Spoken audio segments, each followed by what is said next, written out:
Yo, what's going on, everybody? Once again, my name is Timothy Cato III, and this is yet another episode of I Got More to Say. And today I am joined by one of the nicest rapper and producer duos on the fucking planet, pardon my French. And today I'm being joined by AZ the Alpha and J Infinity. Fellas, how y'all doing? How you doing, my brother? You know what? I'm glad on? to ask me how I'm doing. Because I was doing real well, you know what I'm saying? I woke up this morning, hit the weights, got a fresh baldy, you know what I'm saying, feeling myself.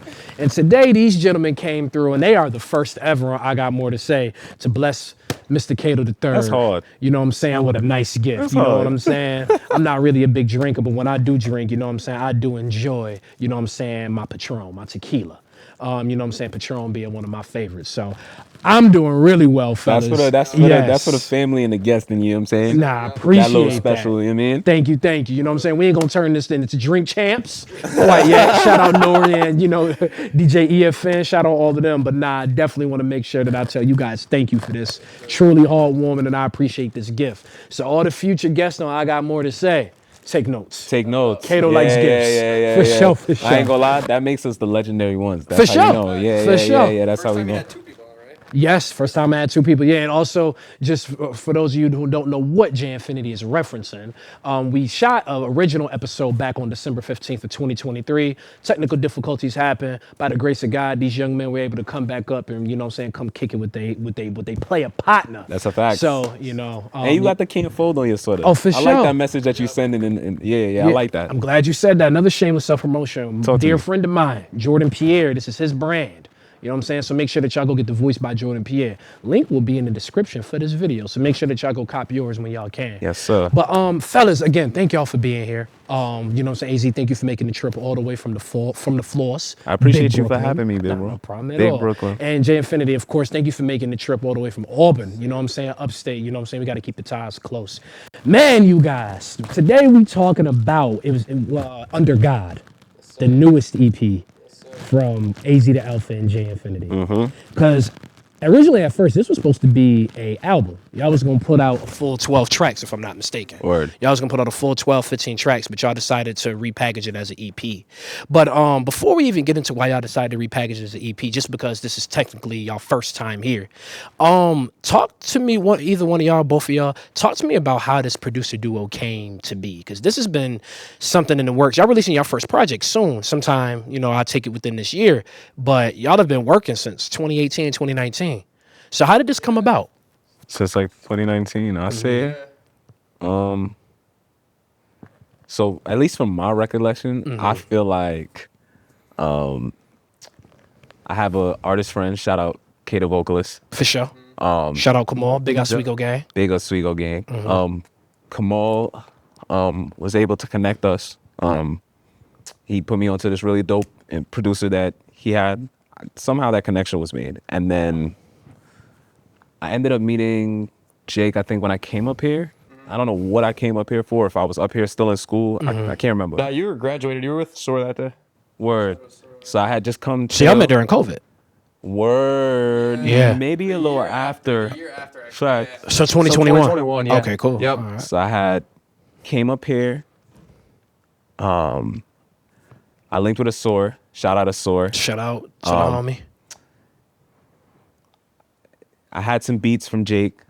We ended up going by Jake. We ended up just doing a song on the fly. Really? Yeah, like really on the fly. I think it was also, Jake was saying like, that was the first time. Yeah, that was the first time I ever worked with rappers. So again, shout out Kamal, but he was like the first artist I worked with. Kind of did a few things here and there, but he was great with like networking for other people. Like he vouched for me to AZ to his boy Liam, who does like film and Shout videos. out Liam. Shout out Liam. Yeah. Yeah. Shout out yeah, Liam. That's the guy. That's the homie. Yeah, he definitely blessed me up back in my day. Shout out to Yeah, Liam. Liam's a goat. But yeah, so he put me on to AZ. I remember AZ in a store pulled up. First time working with rappers, I had no idea what to expect. I just kind of had a couple beats ready to go. For sure. Store pulled up. Big dude, awesome dude. I love a SOAR. And then this tall, lanky dude and the shiesty came in, and I'm like, I dead had a shiesty on too. For sure. It was getting cold out though. It was definitely cold. It was chilly, yeah. No, for sure. Chilly is an understatement. But yeah, Yo. it was to this day, like one of the best feelings I've ever had in the studio, which is crazy. Which is the considering, first link up. Yeah, yeah, and like just like the energy in the room. I remember there was no lights on. We were just kind of gathered around my little setup in my tiny ass room, and yeah, it was awesome. It was really cool. For sure. So yeah, that was really like the first time we worked, and ever since then we've just been keeping in touch. Like I've just been sending him beats. I probably sent him like we probably had like 4 or 5 songs done, and we're just like, why don't we just do a project? Like honestly, like let's just do a project. I think he had sent me a beat. I tell him like I had, at least from my perspective back in the city, I was like looking for just a way to kind of make more of my music for like myself. And he had sent me like a pack. I did the beats. And I think we did like 2 songs. 2 songs we did Broke and we did and Divine Timing. Yeah. And from there it was like, all right, yeah, let's keep making music. Let's keep making music. This So shit Broke and sounds Divine good. Timing were the first 2. You know what I'm saying? Okay. Broke and Divine Timing. Like think about that. Divine Timing. For sure. Yeah, for sure. And what was like the craziest thing too was we were probably working on this for like 2 years. So like from that point to 2021 to 2023. we were Yeah. working on. We had like 12 to 15 songs that we were working on, and we were kind of taking a step back from it. I don't know if we were spending too much time with it or if we were just like, I don't know what was going on. But AZ was like, honestly, like I think we could do better. Like I think we could come up with some better. Yeah, I think we can up it up a little bit. Actually, since last time we were here too, For sure. the original version of it that we had, we sent to you. Yes. And then like since then we made probably like 7, 8, 9, 10 new songs. We have like 3 or 4 of the original ones on the original project on it still, For sure. but we pretty much just revamped it and did new stuff because a lot of that was old stuff too. So like we both grew as artists. Yeah. We both picked up our games and respectively. And yeah, we just wanted to come out with some new, improved stuff. So Word. I definitely hear that on the album. That's something I want to get into some of the meat and potatoes of the album a little bit later, but definitely I would say since from what I heard in December of last year till now, I don't necessarily know if polished is the word, but a little bit more focused. Yeah. I feel like that was the thing we were like a little bit more focused. Like I was listening to some of my favorites off the EP. I don't necessarily want to give it too much away, but Broke was definitely one of them. And then I believe it was the one with the Alicia Keys sample. Yeah. Perspective. Thank you. Yeah. And I was like, it's focused. Yeah. Yeah, so it was like a bag. It's like a bag that you guys was definitely in these last few months, definitely locking that. But before we get to the I'm sorry, Z, was you saying something? I just wanted to add in real quick. Oh, okay. And I think that too is also part of the reason that I kind of was like, nah, we can make something that's a little more. We can spend a little more time on the project because I feel like we had a lot of ideas, and I was like, in my head, I'm trying to make it make sense for myself, the music and everything and the feelings, and making sure that also too the music is good. Like that's always my number one, to making sure that the music is like out the gate to the end, For sure. knocking. So Yeah. I think that's definitely helped Take your us. time with it, make it timeless. You know what I'm saying? Yeah. I'm very happy we did too because I was ready to put out what we had. I really liked it, and AZ was like kind of put the brakes on and was like, Wait, let's Yeah. let's make sure that we make sure, you know what I'm saying? Because you don't want to waste putting out Yeah. a moment. Like it's a moment Right. in time, and I feel like we definitely gonna look back at it 10 years, 15 years from now and be like, that's what we was making 10, 15 years ago. For sure, You yeah. know what I mean? Look at where we at now. Like, you know Yeah. what I mean? I think every creative has that. Yeah. Like I even look back at some of my I Got More to Say episodes, not even a year later, and I'm like, wow, like that's what I made. You know what I'm saying? Like not that I wasn't proud of it, but Still, like, just the how growth. it came, yeah. For sure. Yeah. But real quick, y'all, something I want to talk about because you guys pretty much had y'all connected during COVID. You know, AZ, as we stated earlier, lives all the way in Brooklyn, deep in Brooklyn at that. You know what I'm saying? Canarsie, for those of y'all who may not know. And Jake, you way up here upstate. You know what I'm saying? Definitely in, you know what I'm saying? Auburn, you know what I'm saying? The 315, you know, Central New York, you know, shout out to everybody in the 315. With that, how was it, or what was like some of the challenges or were there any challenges at all forming the bond that you guys have? Because, you know, it's COVID. Nobody knows exactly when's things going to go back to quote unquote normal. You know, you guys are a 6-hour drive away from one another and you guys are making music. And, you know, some of the best music is made, you know, when you were around one another. So like, what was it like developing this bond and this connection? That's a great question. Honestly, kind of back to like that divine timing sort of thing. Like me and AZ have like hung out in person like less than 10 times. Like seriously, like we communicate all the time through text or FaceTime. Like we're always talking to each other. And I feel like we trust each other enough and we mesh very well together. You know what I mean? So that not only is that trust there, but we also have very similar personalities. You know, we also have similar interests, especially when it comes to music too. So just kind of like having Swag, you see this guy? Yeah. You see this guy, Sure. bro? Always pull up clean and You presentable. feel what I'm saying? For sure. Like, it's Always just pull like up clean and having us presentable. brought together, you know, when we were, especially it was like he was one of the first rappers I worked with, and then kind of seeing what's come out of it was like it was almost as like it was almost bound to happen, like it needed to happen, you know, which I think is really cool. So yes, it is challenging, not because I remember when me and AZ or not AZ, Asor did our first project. That was like my first project ever. If we needed to record doubles or something, if we needed to just redo a verse, like I could drive over to his house and be there in 2 minutes. Yeah. Now it's a little different. So like if we needed something different, and AZ's got a bunch of stuff with Ovrsight too. He's doing stuff with other artists. So like if you needed something different sometimes, or, you know, just try something out that we didn't have before, you know, not actually being there, I guess is a challenge. And then like feeding off of each other's energy when we're recording in the studio too. Sure. That's like another thing but still, like that trust is there. I trust that I can send him on a beat and he's going to do exactly what I want him to do on it, and he does. So like, and likewise, I feel like he feels the same with my production side of things. Like I'm going to For a send him fact. stuff he knows that he's going to be able to take advantage of and go crazy on for sure. No, I understand. So AZ, how was it developing trust with a producer that you live so far away from? Because when I look at a lot of the great producer duos, whether it's RZA from Wu-Tang, Metro and Savage, God knows who else. I mean, there's so many other names we can mention. I always notice that it seems like there's like a synergy, you know, Gucci and Zay. There's always like a synergy within, you know, this, like I said, the in-person interaction. How is it developing a sound and a trust for a producer, as I said before, when you live such a distance away?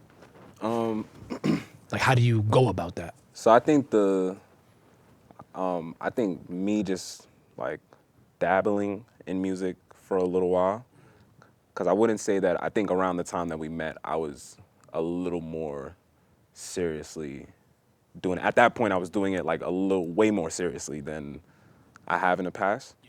I think I've made music with a couple of people, and I've done things with people, and sometimes like, I don't know, I may be a little more spiritual for this, but I feel like not everybody I've always like connected with.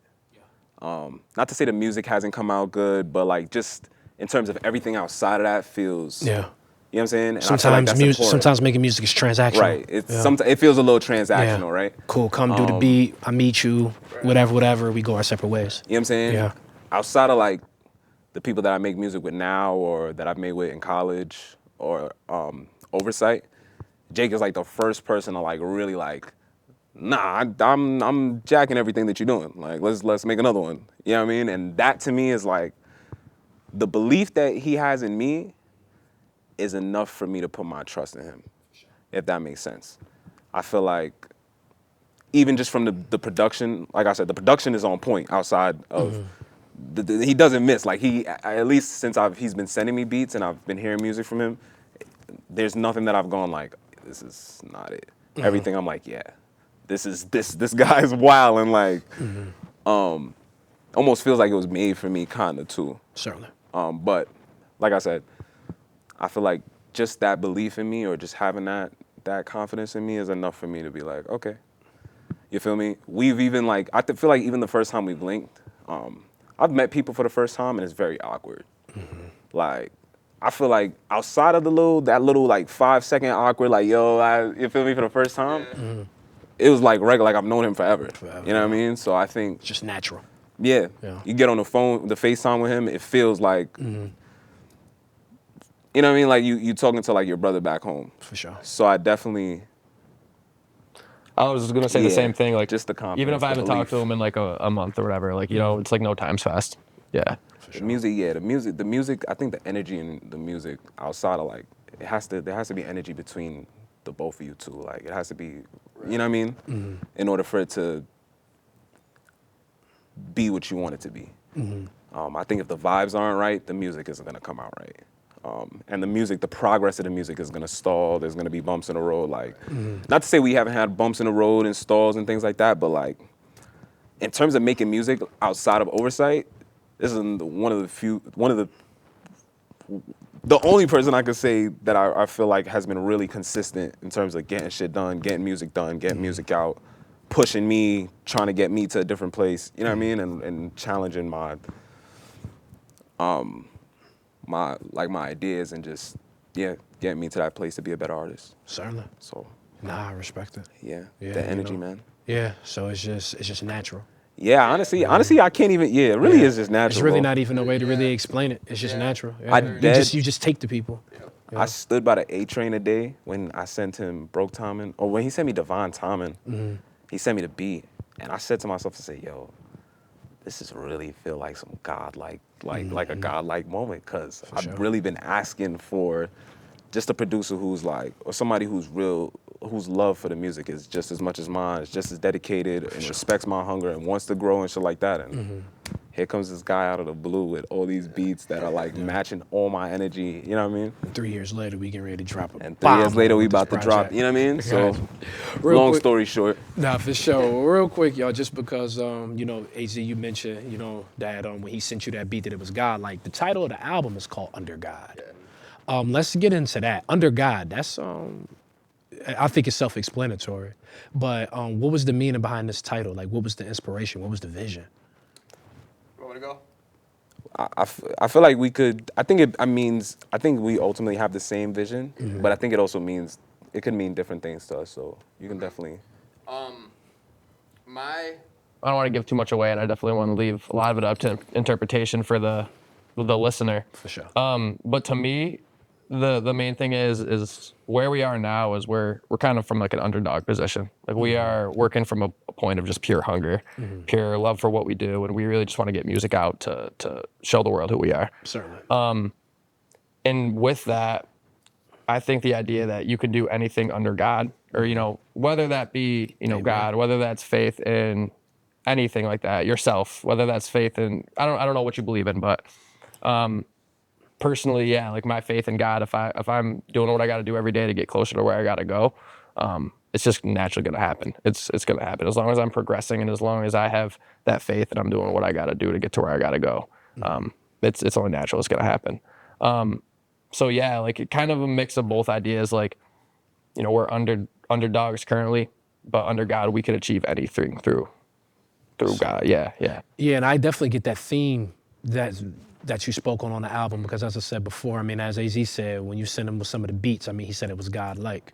AZ makes quite a few references to God and religion and trusting and having faith throughout the album. Throughout the EP. You sitting here with, you know what I'm saying, with the Jesus, not the Jesus piece, but on. we're gonna call it the Jesus piece. Ice you on know this what I'm white saying? Jesus seem a little unholy. Yeah, it's I was gonna say, what has been like what has kind of got y'all, I mean, I don't necessarily know you guys' religious background, but what has really kind of got y'all leaning in a little bit more into y'all faith, it seems?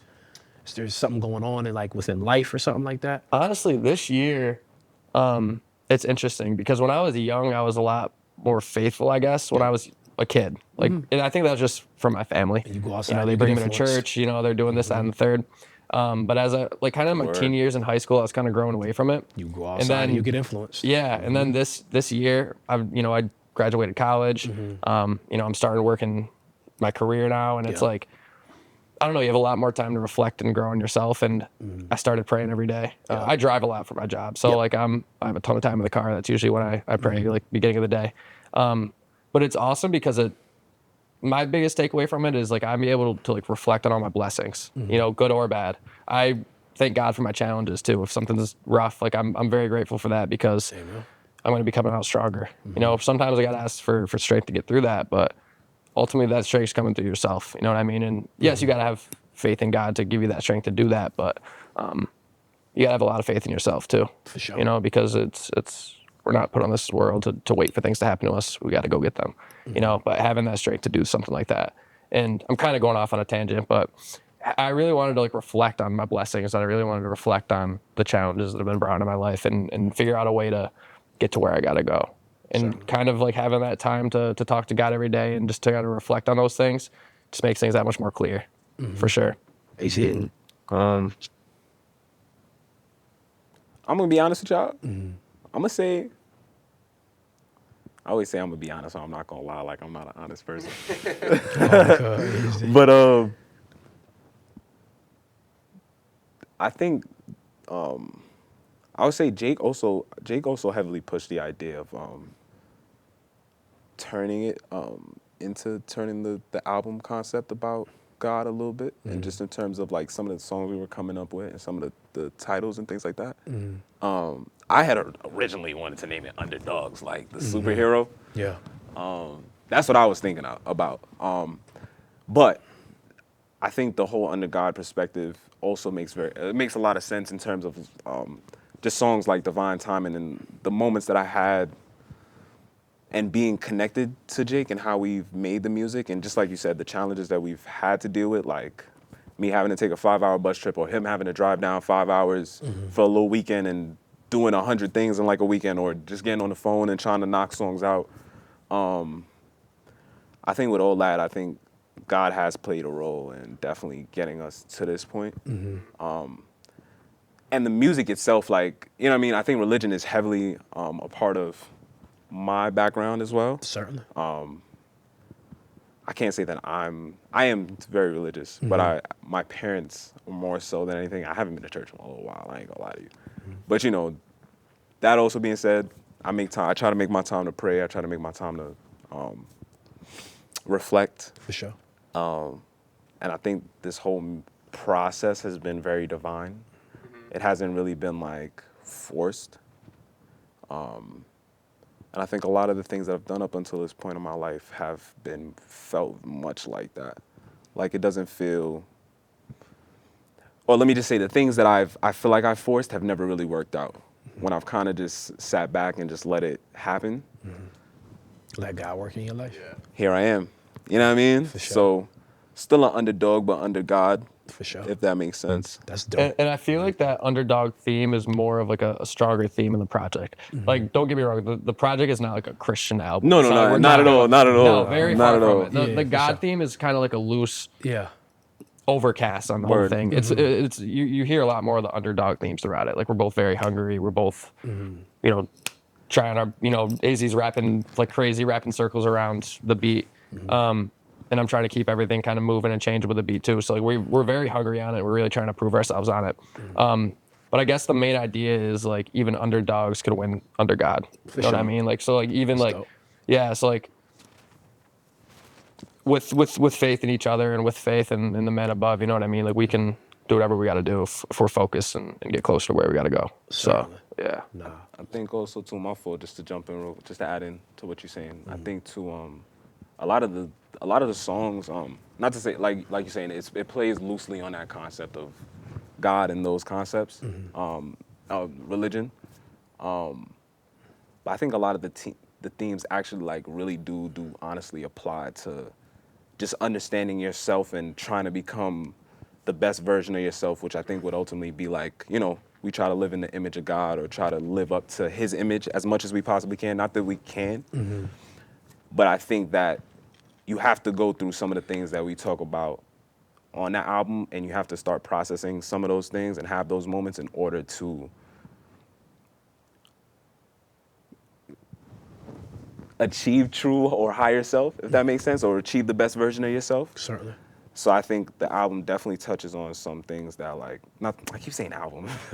I think the EP definitely touches on a lot of those concepts of just like human like things that we go through on a day-to-day that would enable us to be, at some point achieve that godlike stature. Like very real, reflective, like Yeah. I would say very relatable. definitely, Like, definitely. I felt like y'all was talking to me as over the course of 12, 15 minutes, however long the album is. Key word that you guys keep mentioning is the word underdog. And when I was sitting with this album before, we even had this conversation before, y'all so eloquently broke it down, I was thinking to myself, there's a very big underdog theme here. And why is that? Because when I look at, you two, and you know, I don't know, maybe I think sometimes we all need to be reminded of, you know what I'm saying, all the hard work we've been putting in. But when I look at you two recent college graduates, you know, both in very stable positions within your lives, super dope and extremely creative at your craft. And then as far as the music, I mean, AZ, Ovrsight Music, big Ovrsight Music Gang. You Big guys- Ovrsight. Big Ovrsight Music Game. Shout out to Ovrsight. Make sure y'all go stream everywhere. Link will definitely be in the description. You know, AZ, when I look at it, it's like, man, AZ, you working, you know what I'm saying? You got, you know, good woman at home, you know, you got your family. And then even on top of that, even when we just look at the music side of it, Oversight's getting booked left and right. So many different festivals and shows and clubs and so many different things that's going on with Ovrsight. I'm like, yo, like, who is considering these guys underdogs? J Infinity, I look at you, successful at your job. I mean, excuse me, at your career, pardon me. Successful at your career. You are technically an award-winning producer because I don't know if I ever told you this, but you produced Buffalo. No. Yeah, you produced Buffalo Part 2. Excuse me. Word. Yeah. Word. Wait, you didn't produce the song that won the award, but you were on a award-winning project, being Frank's Beautiful Days project. Word. So I'm sitting up and I'm thinking, and I'm Shout looking out at Frank's. Definitely Congrats shout out on that. Frank's. Word. Yeah, definitely shout out to the homie. I sit up and I look at it, and I'm like, man, like, where are underdogs? Because I don't see two underdogs. I see dudes that's winning. I'd like to add something to that. Yeah. I think in my head where I see myself, and I don't know how long it's going to take, maybe 5 years, maybe 10 years, where I see myself and where I want to go, right now I'm still that underdog. And that's like, yeah, the career is great. You know, yeah, winning awards is cool, but like where I want to go and where I want to take this music and business, Yeah. like I'm still at ground zero. For sure. You know what I mean? So, I mean, I really don't have an audience yet. I don't really have, that's something I'm planning on building and starting with this project too. That's why I'm so excited for it. Definitely. So from my perspective, I guess my best answer for that would be where I want to be is way up there. Where I am right now is here, and I just got to figure out how to get there. So I kind of feel like I'm in that I got to prove myself point. You know, I got to, Fair enough. you know, and the music speaks for itself. Like I don't want to say I'm trying to prove myself, but I'm being me and I'm being authentic to myself through my music to get me to where I want to go. Because I know there's an audience of people that, you know, would listen to this stuff all the time, and Certainly. it's just getting into their hands and building that audience for sure. For sure. Roger, yeah, because things take time. But I was like, man, why do they feel like? Because you know, when I looked at the album title, because I was like, why do they feel like they underdogs? And then I kind of started thinking about it. I'm like, you know, a god backwards is dog. So I was like, I see how they kind of play on words. So I'm like, I see it, but I was like, man, like I don't see. I guess I didn't necessarily see the underdog story, but you know, I mean, like I said, much love and respect to y'all. As far as for what you know the basis of the album is, but you know, I don't. Like I said, when I look at you, I don't see underdogs. I see winners. Yeah. When I look at you, I see a winning gang, but I appreciate that, bro. I appreciate you. Yeah. You know, Yeah. I think we just, Because I didn't want to discredit nobody's story, but I was like, I don't get it. But I the get it now. underestimation, bro. Okay, It's the that's fair. being underestimated, the lack of opportunity sometimes. I mean, don't get me wrong. The opportunity is definitely starting to, you know, show its face, and I'm blessed for the things that I'm able to do and that I'm able to, you know what I mean, be a part of. Yeah. I hope, you know what I'm saying? But like I said, like Jake said, I think the number one thing, bro, I'm trying to sell out Madison Square Garden in New York City. There you go. You know what I'm saying? Like rappers don't do that. At all. At all. Yeah. You feel what I'm saying? And like that for me is like, okay, Yeah. yeah, we got the Garden, my boy. We For here. sure. You know what I mean? Right now it's like, people are like, oh, okay. Like, hey, you nice, but you know. I'm like, nah, you ain't even hear what I said for real. You just, you know what I mean? Like, Yeah. And I think that's another reason we mesh together so well is because we are so focused on improvement and getting better and getting being better the and best. Like, elevating ourselves that we I don't know, just we're kind of on the same path. You know what I mean? And where we are currently, yes, blessings are starting to come to us and things are starting to take place, but we still aren't where we need to be. You know? And I even like when I get to that point in my head where I see myself, you know, there's going to be something after that I'm going to try to go for, and even something after that. So I think that's important too. And I think having that hunger and like underdog mentality at all times, no matter how successful you are, is very important because you're going to be always, you know, trying your best. You're always going to be trying to find something that's different. You're always going to be trying to improve. legacy. What Wayne said? He said, I'm the best at what I do, but now I'm trying to become the master.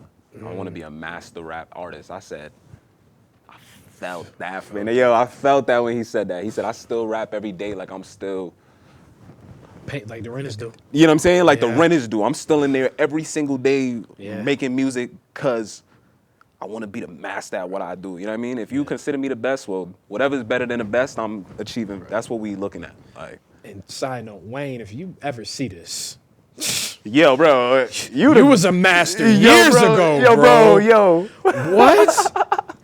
04, 05 to 2009? Bro, You was an animal. Just tell people go watch a swagger like us. Watch him record that in the stoop. Yeah. Like Not if even you- in the stew, in the In hallway. the hallway, my fault, right? In the Yeah. hallway, bro. Wayne, you been a monster, bro. Come on now. Man, Dedication 2, Drought 3, Carter 3. Please. Listen, bro, the dedications alone on Yeah. something. The man literally started taking other people's songs and making them his own. Hey, making him his own. That's yeah. crazy, bro. Half of them went way harder. So Yeah. You know what I'm saying? yeah. I wouldn't even want to drop a hit at that No, time because, no. like, He just people stole my go- song and he's got it. Like, Yeah. he can keep it. Hey, make sure to be Yeah. whack. Make sure to Yeah. be whack. Yeah. Don't throw no drums. Yeah. We ain't gonna body us. Can't have that. For sure, man. Huge salute to Wayne. But nah, that's a great quote, and that's definitely something great to live up to, or to live by. But AZ, actually, I wanted to ask you a question. I had this written down. AZ, what's been going on? And when I say that, I want to leave the question fairly broad, but I've been listening. I just listened to your lyrics, and I'm like, it's one thing because I've heard you get on tracks before, and I know what you write comes from a real place. But listening to Under God, I'm like, it's something going on. He's talking to something or someone or some thought or idea very specifically. This ain't just, yeah, I'm nice. This ain't just, man, I can make words rhyme. I was like, this is very focused on somebody and someone, some group.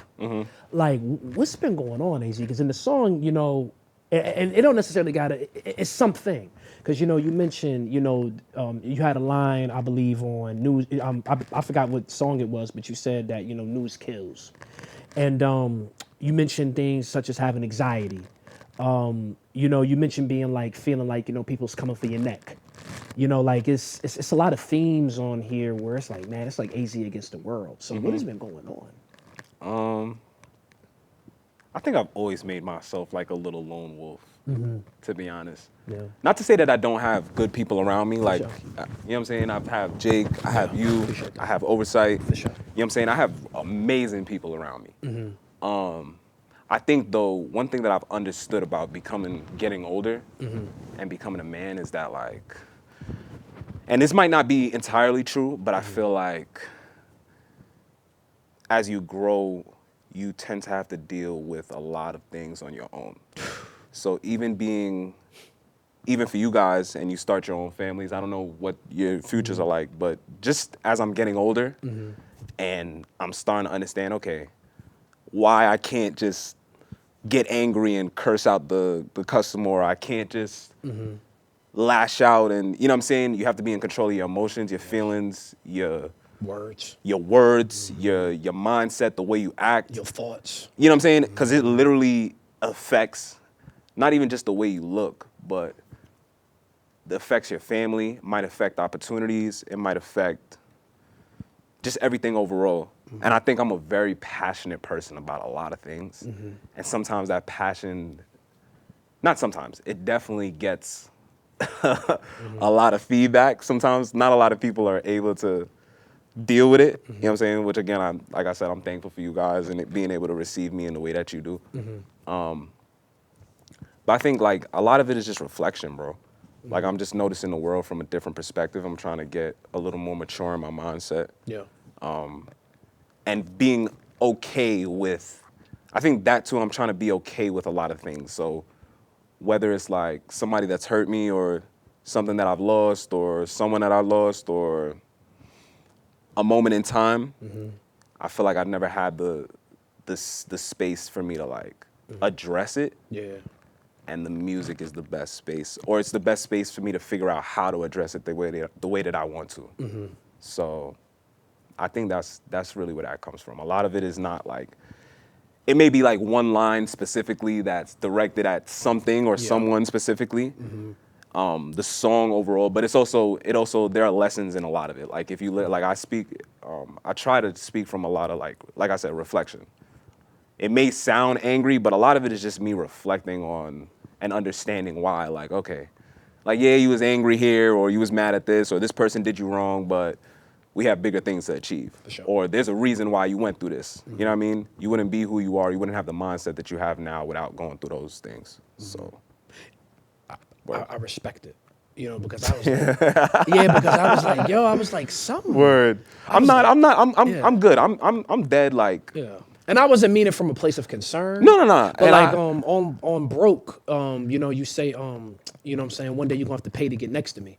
So I'm like, yo, like is AC dealing like with a lot of haters? Like I mean, listen, like I said, I also am very spiritual. yeah, And spiritualness can be received in different ways by a lot of people. many different ways.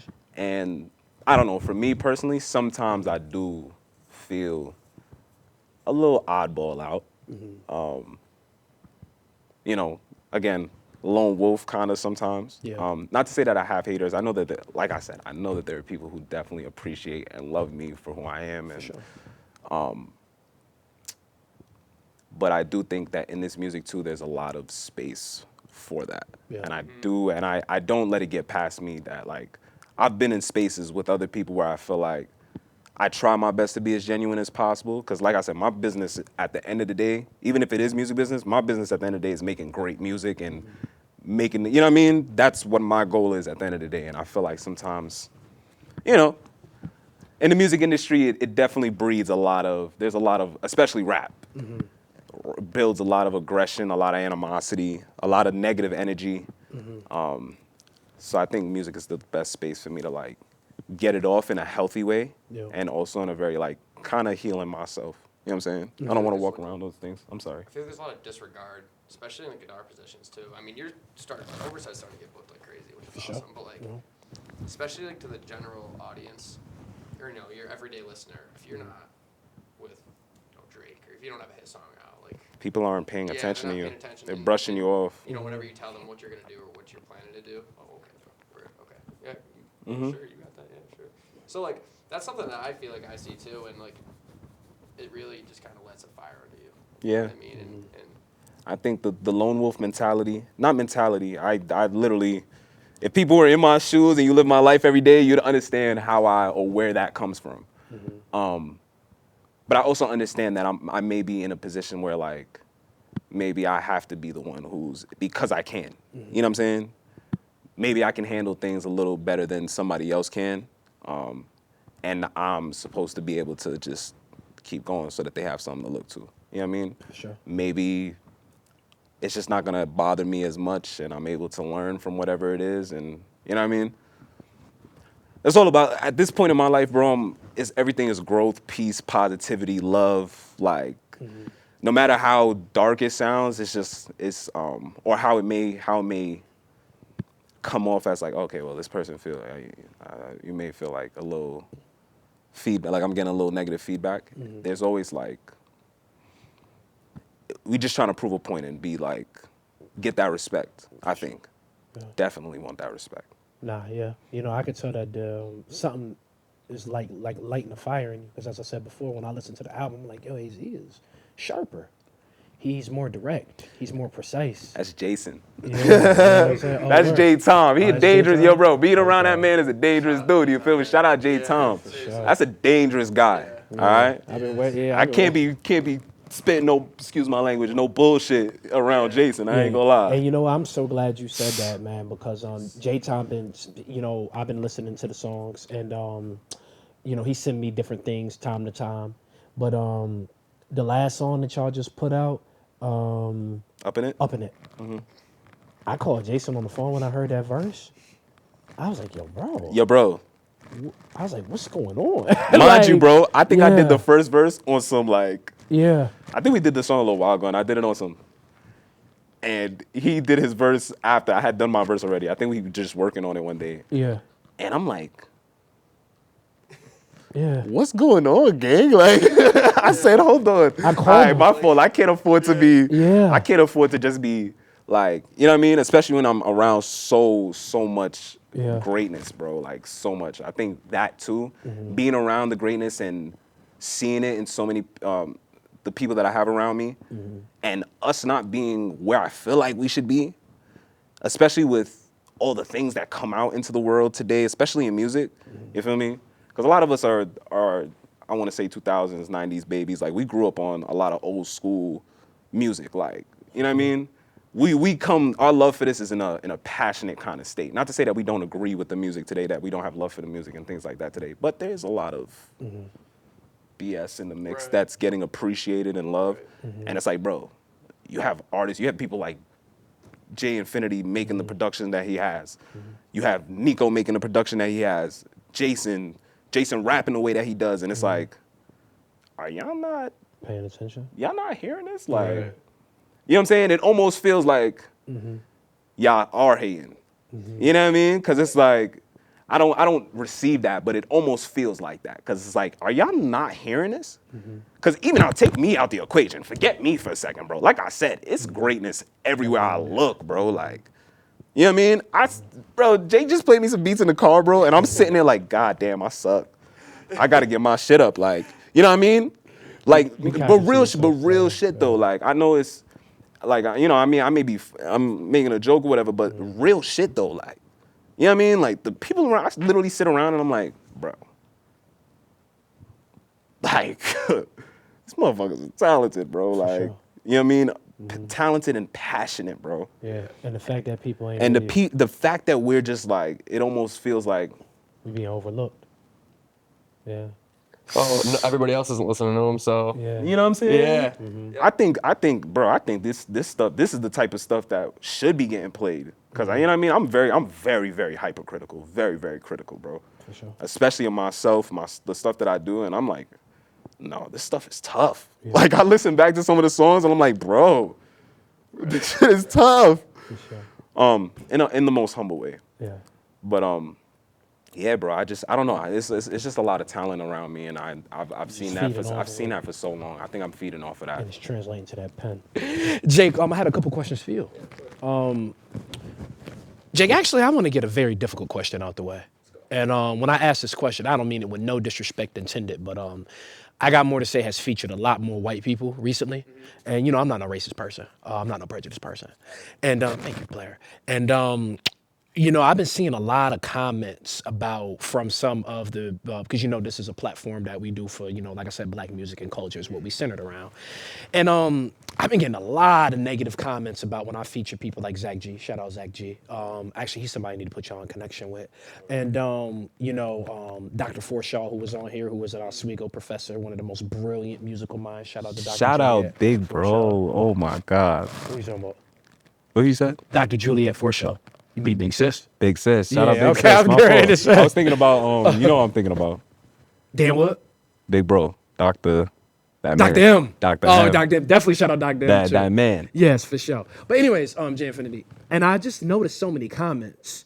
And like I said, not Zach G especially, because he gave his opinion about something. And, you know, I get the comments. Why are y'all letting them into our culture? What does this white boy have to say about hip hop? What does he know? This, that, and the third. And all he said was, hey, I took to Southern rappers more because I feel like they had bigger personalities. And a lot of the New York rappers that had access to were gangster. And I'm just like, wow, like y'all are really some dickheads. Yeah. And then even with Dr. Forshaw, Dr. Forshaw has a PhD in historical musicology. Yes, she has a PhD in historical musicology. She's a two-time, two separate Ivy League educated professor. Princeton University for her bachelor's in music.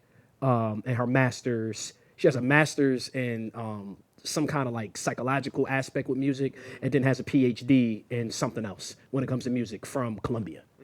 So I said all that to say this. I'm like, one thing to criticize Jack G for his opinion, coming at him about his race, I feel like is, you know what I'm saying, totally uncalled for. But y'all about to disagree with this lady who studied this for 10 plus years at a collegiate level. Like, you know, a PhD is academic hazing. How this question applies to you. Is it challenging being white in hip hop? and you're you. Yeah. You know what I'm saying? Like this is you. I feel like it. I Yeah. feel like it could be. For me personally, no. Yeah. I'm not saying that there's not going to be challenges down the road. But again, even if those challenges do arise, like I know I'm going to be true to myself. For sure. I know that I am in a black culture. Hip hop is not part of my culture. You know what I mean? It's something that I ventured out on my own and listened to and really just gravitated towards. Like I just loved it. I became obsessed with it. And I really am just like a student of the game. Like I'm at the end of the day, I am just a fan of hip hop. I am a fan of rap. I am like the biggest fan when it comes to that.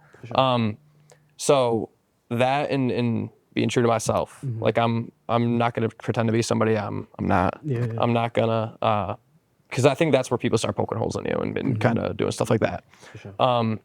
As for giving your opinion on music, again, if I'm giving my opinion on something, it's because I'm just a fan of the game. Like I'm just a fan of music in general. You know, and fans of music and culture, they like to, argue about certain things. They have opinions on certain things. I'm no different, Yeah. But to get back to your question, no, I haven't. And again, not to say that that's not going to arise down the road, but even if it does, I know if I'm just being true to myself and I'm... Doesn't even matter. No, it doesn't matter. Yeah, because I was like, man, I wonder, because it just seems now like, everybody's talking about gatekeeping hip hop culture, which I feel like it's far too late for, to an extent. But it's just like, man, like I was like, it even just seems like when you are outside of the black race and you even have an opinion on hip hop, which is taking over the world, I was like, I wonder if J Infinity necessarily get these opinions and I'm saying from certain types of people. And at the end of the day, like I'm grateful for something that my culture may not necessarily be a part of, but I can still enjoy and I can still yeah. Because I heard shout out Benny the Butcher, big upstate. I heard Benny the Butcher say this years ago in an interview. He said, "Yo, look," he was like, because I guess somebody asked him about like when Griselda signed to Eminem when they signed to Shady Records. He's like, "Look, yo," he was like, "If everybody who wasn't in the Bronx, August 8th, 1973, who wasn't beaten, who wasn't on them drum machines and wasn't in them parks in the Bronx, that actually laid the foundation to create this genre and create what it eventually turned into a culture, all of us are guests." Right. Word. Exactly. Yeah. And when Benny said that, I'm like, yeah, he right. Because hip hop is 25 years older than me. No, not even. Yeah, it's like 20 something years older than me. So, it was actually interesting to hear him say that. So that's just something I wanted to ask you, because the way I look at it, with you being a producer, I'm not gonna lie to you, and this is no disrespect. I'm not trying to make this a black or a white thing. Man, some of the producers that have just had me, kind of like my ears, like just who have really had my ears in the chokehold have been Alchemist over the last 3 years. I mean, what he's did. Talk about it, bro. Yeah, Alchemist. Talk about it, bro. Derringer. Yes. He got a song called "I'm Him" with Sauce Walker. Oh my God. The soul of that beat. He laid the foundation for a lot of Griselda's work. Yeah, Derringer. I mean, even the song he did with Benny, Deal or No Deal. What's worse than a Fed case going to trial broke against a prosecutor that washed more niggas than Dow soap? A brick of yay and a genie, that's what it takes to be me. Because I'm too bougie for broke bitches and too gangster for TV. Come on now. Come on now. So anyways, with that being stated, I listened to a lot of the producers. I mean, even Nick Mira. I mean, he had the game in the chokehold. Like I said, I'm not trying to make this a black or a white thing, but white producers is really leaving a mark on the game. Do you feel like any pressure from that, or like? No, absolutely not. I think again, I don't really look at it from like a race thing either, but no, not really. Yeah. No, I'm at the end of the day, I'm gonna do what I want to do. For sure. I 1,000,000,000% take inspiration from Alchemist, from Derringer, but also from RZA, from Dilla, from. Yeah. There's a laundry list of legendary producers that I take inspiration from, but also like applying that to myself too. I feel like I've been doing this long enough now. I'm going on about 5 years where I can sort of take these different ideas that all these greats before me have, and kind of put my own twist on it, and kind of add my own flavor to it too. So, and I feel like just that, and with that mixed with the idea of just always improving and always kind of getting better, always going to the next thing. Yeah, no, I don't really worry about stuff like that. Yeah. No. I What figured you I'll did. do is what I'll do, and yeah. I think it's also important to add that he's a student of the game. For sure. You know what I'm saying? Yeah. And I think, Like, this ain't no square. you know what I'm saying? Like Yeah. he like legit a student of the game. Like the dude listens to more hip hop than I do. Yeah. You know what I'm saying? I remember when I first met Jan. I'll tell a quick story. When I first met Jan, when I first pulled up on Jan Infinity, I went to his apartment out in Oswego. And you know, everything was in that room. And I remember like he just had like a 3-6 Mafia shirt hanging up. You know what I'm saying? Like And I was like, student, like Yeah. a real true student yeah, and appreciative of what the culture has done and what it is. for sure. You know what I mean? So I think that definitely, and that's just my take on it. Yeah. And I heard him mention one of my favorite artists from Memphis, Tommy Wright III. He called him Timothy Wright, but all good. But he mentioned him, and when he mentioned, he was like, yeah, Kenny. He was like, cause wasn't that like, he was like Timothy Wright III. I was like, wait a minute. I was like, how you know Tommy Wright III? Like, that's very obscure hip hop knowledge. So you know, but yeah, J Infinity. Overall, like I say, huge salute to you. You know, because I just know sometimes like when I went to Syracuse, because I don't want you to think that question was just weird and left field for no reason. But I remember like when I went out to Syracuse, I remember like, yo, like I'm about to be like this black man in a audio engineering program. And then lo and behold, I get there and there's a few Asian kids, or excuse me, students, which are, shout out to all of them. Everybody else is pretty much white. There's two Hispanics, but I'm the only black guy. You see what I'm saying? So I'm like, man, like I gave myself added pressure. Like, you know what, Cato, I gotta represent for my people. And like I said, in hip hop, a lot of, especially I feel like, pre 2016, but even now, we saw a lot of, real dope, white people within, coming to the culture. So, I just was asking you, like, do you look at it like, man, like me being a white producer, Alchemist, Derringer, so many other people, man, like, do you put that pressure on yourself? Like, man, I gotta be this dope. So that's why I just figured I'd ask. I think that's a good question though, because I think it's something that eventually you have to address. Especially being a white dude. Because you're an outsider in this. Yeah, It's a question you eventually got to address. Yeah. I think the sooner the better. Yeah. But yeah, no, I'm happy you asked that. Yeah, for sure. You know what I'm saying? And anybody who looks at this man, know that you are dealing with hip hop at a high level. Yo, at a very at a high level, for sure. Yeah, definitely. Folks who can't touch it, Jay. Yeah, for sure. A very well researched, student of the game. So make sure y'all remember that. J Infinity, something AZ mentioned something. He was talking about how, when it comes to music, especially in our age group, people who really love it, we really got a lot of respect for our elders and, the songs that came out when we was younger. And there's an Alicia Keys sample on Perspective. Perspective is my favorite song off of the EP. I love them all. Shout out Nelly on the background vocals shout out Nelly. Yeah. Shout out Nelly for real. I don't know who Nelly is, but shout out to you. That's when she gonna be. You gonna know soon. I'm gonna know soon. One of them goats. Shout out to Nelly. Get with me. You know what I'm saying, as far as to be on the show, not nothing inappropriate. But as I was saying, where did the Alicia Keys, what bag was you in? Because, Alicia Keys is one of my favorite artists. You know what I'm saying? That's an artist that I came up listening to a lot of. What was the inspiration behind that beat? That's a great question. Because I put that beat on repeat and I just played it. Yeah. Yeah. I actually recently got into 90s R&B. So like when I first got into hip hop, it was like Eminem, then Kendrick, then Kanye. Yep. And then I really dove into like the old school stuff. So like Wu-Tang, Mobb Deep, Yes. Tribe, Outkast, 3-6, Black Moon. I really liked a lot of like, the gritty New York stuff. For sure. Black Moon is super fire. dope, especially Smith and Buckshot. Wesson. Yeah. The whole boot camp clique, fire. For sure. But so yeah, anyway, I was listening to a lot of like hip hop, raw hip hop, and that was really like all I loved, But as I've gotten older and I've been able to kind of relate to this R&B stuff more, because I tried to listen to it then and it wasn't the right time for me. Yeah, you wasn't ready for it. Yeah, now I feel like I'm much more ready for it. I can listen to like Lauryn Hill's entire project and it's a beautiful piece of work. I can listen to Alicia Keys, I can listen to Keisha Cole. I can, like stuff like that like applies to me more now, and I feel like I can digest it now in a way that I couldn't when I was younger. So I've been listening to a lot more of that stuff recently. And I don't know, man. Like I really have always. It's funny when I first listened to that.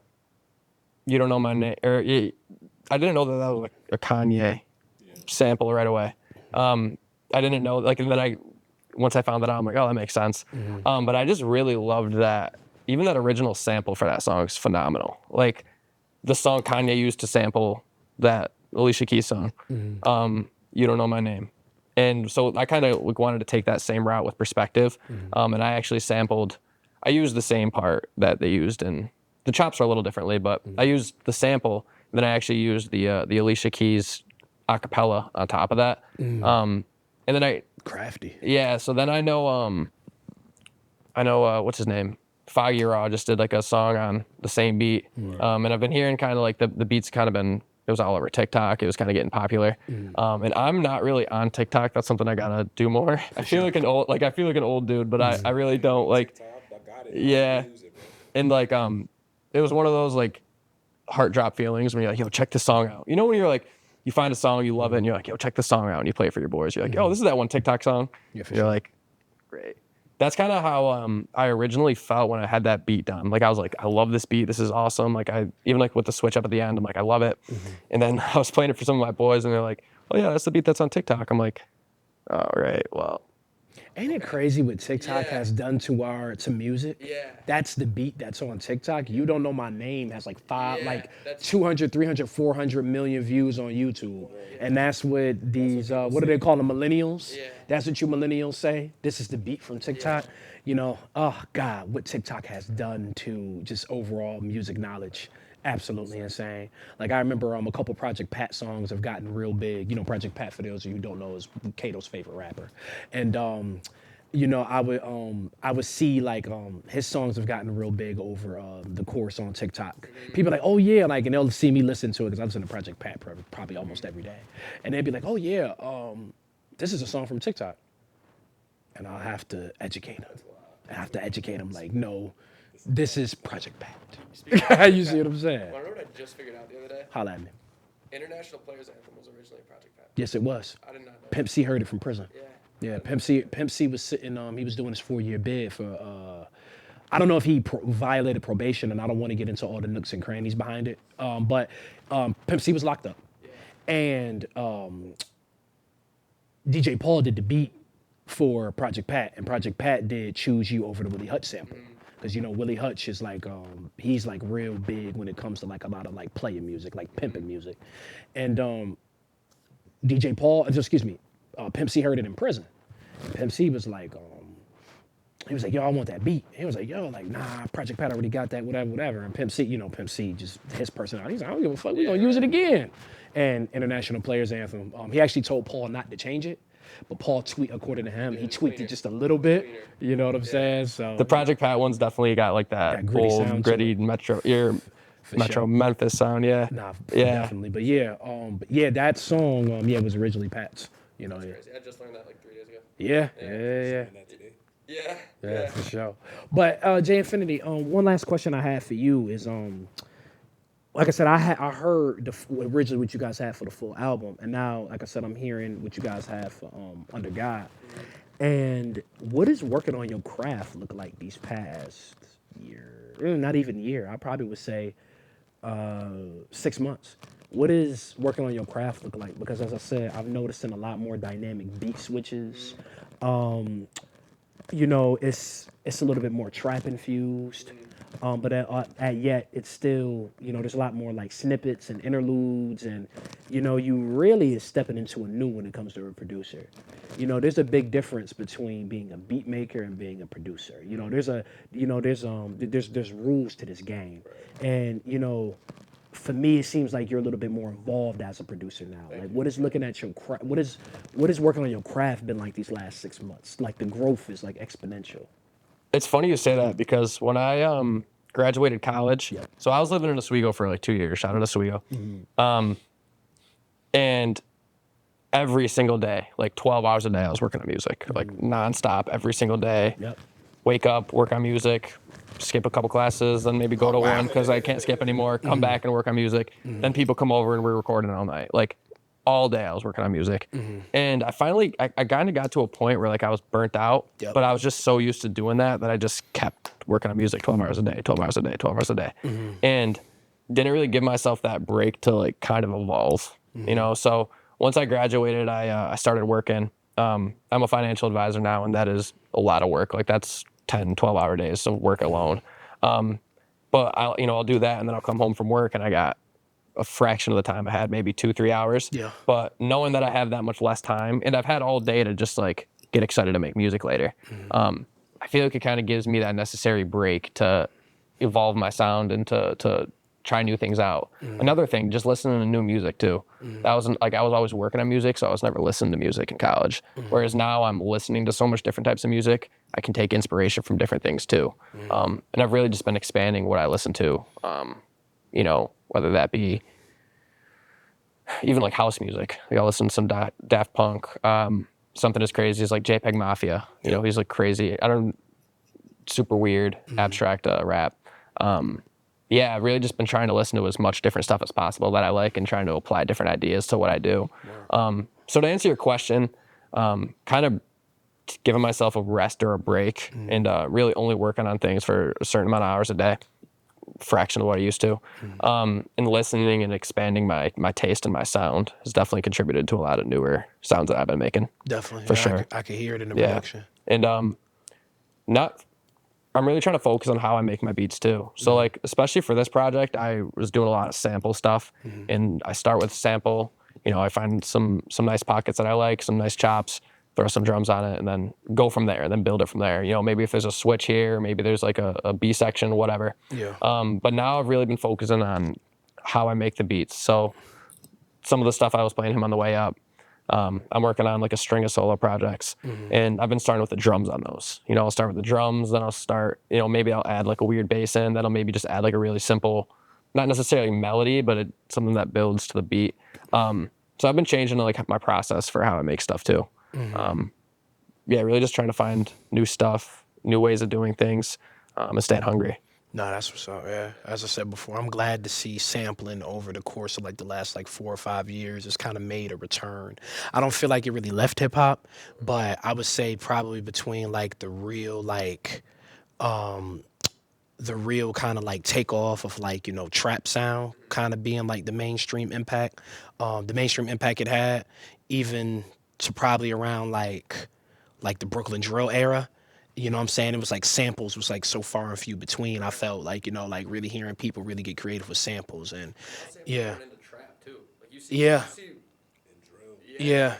2020, I was going to say 2020, 2021, I feel like we kind of got back a little bit more into like sampling, you know what I'm saying? A little bit more heavy. So it's. I used to think I was like so different for doing that. I was like, nobody's using their samples, and then like everybody started doing it. Doing it again, yeah. But it's definitely dope just to see it, still be utilized properly the way you utilize it, and it's still sounding real fresh and real new. So definitely shout out to you.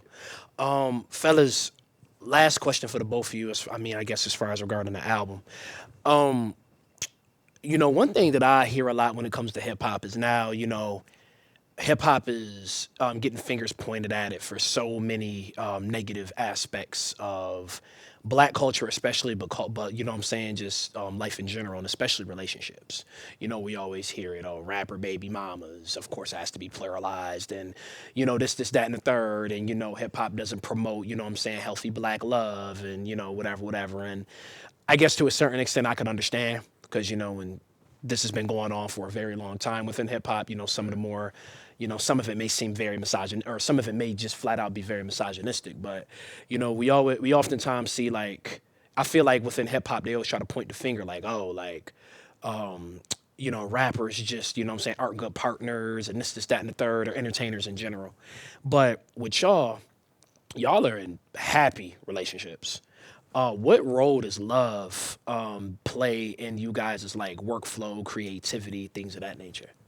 Because I feel like you guys defy a lot of what they try to put on artists and people within this culture and within this genre of music. And as I said before, you guys have been in very successful, long-standing relationships. So, like, how does y'all relationships, like, play a role into, you guys' creative processes? For me, at least, it's almost like that having that support. You know, my girl's always supported my music. She's always played it if I drop or sent her a song. You know, she's always, you know, given me that time to not only, you know, listen to it, but also give me feedback on it too. And like actually having feedback from something is like that's like a sign that someone's, you know, in your corner.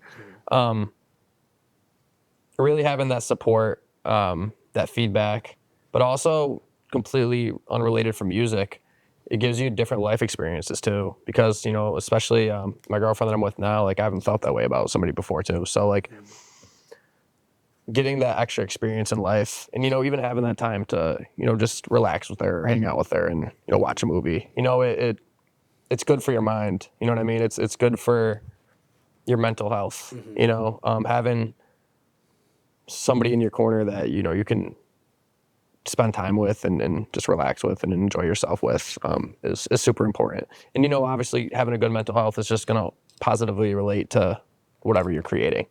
I know I was talking about it earlier, but I'm someone that just works and doesn't really take a step back and reflect. And I don't know, having someone in your life that you know you love or feel very strongly towards kind of helps with that for sure. Shout out to you, AZ. I think emotions and love play a heavy role in a lot of the things that we do. For sure. So whether that be anger, sadness, happiness, love,